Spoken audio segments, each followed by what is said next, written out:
Kasi gagawa kami ng merienda. So, merienda namin is bread.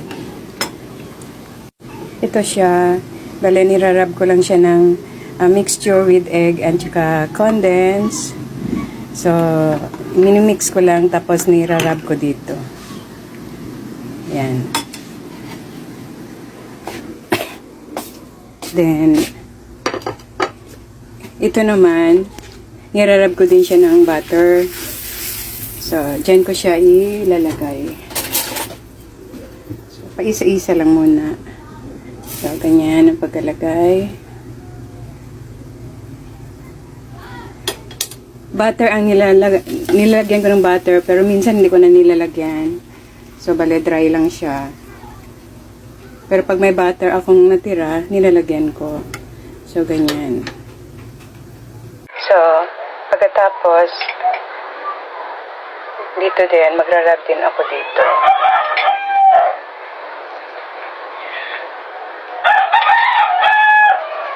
Para level yung ano nila, yung taste. Tasty talaga yung bread maging. Tsaka very smooth yung ano niya, yung texture ng ano, yung bread. Tasty talaga. Mixture with egg and condense. 2 spoon lang ng condense sa 2 milk, okay na. Tapos, balik na rin natin. Yan. Oh, medyo na over yung ano. Pagka luto. Yan. So, bali ganyan siya.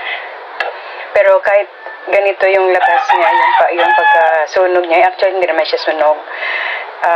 Too much brown lang. Tapos, pero masarap pa rin yung taste niya kasi nga may milk at saka egg yung mixture. Kaya masarap na masarap talaga. Ang gagawin ko kasi 2 lang kami ni Daddy. Actually, hindi kami nag-lunch. Wala kaming lunch. So, diretso kami sa merienda ngayon. Ito nga ang ginawa kong merienda namin.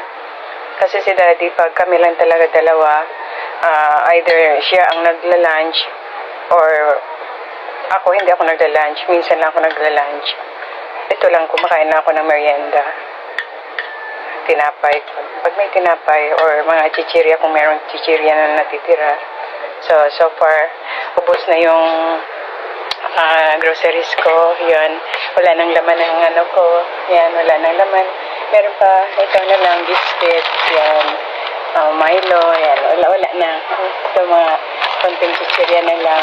Yan na lang mga natitira. So, kailangan ko na naman pumunta mamaya grocery konti. Dahil si Daddy kasi mahilig kumain ng tinapay at kung ano-ano pa. So, kailangan meron kahit konting nakastock dyan. At saka yung ano niya, yung fresh milk niya. So, naghanap talaga siya ng fresh milk.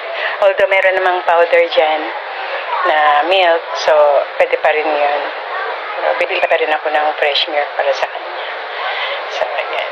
So, pag nagawa ko na lahat yung yung bread na luto na. So, magme-merienda na tayo. So, yun lang guys. Na-share ko lang yung merienda ko ngayon. Thank you.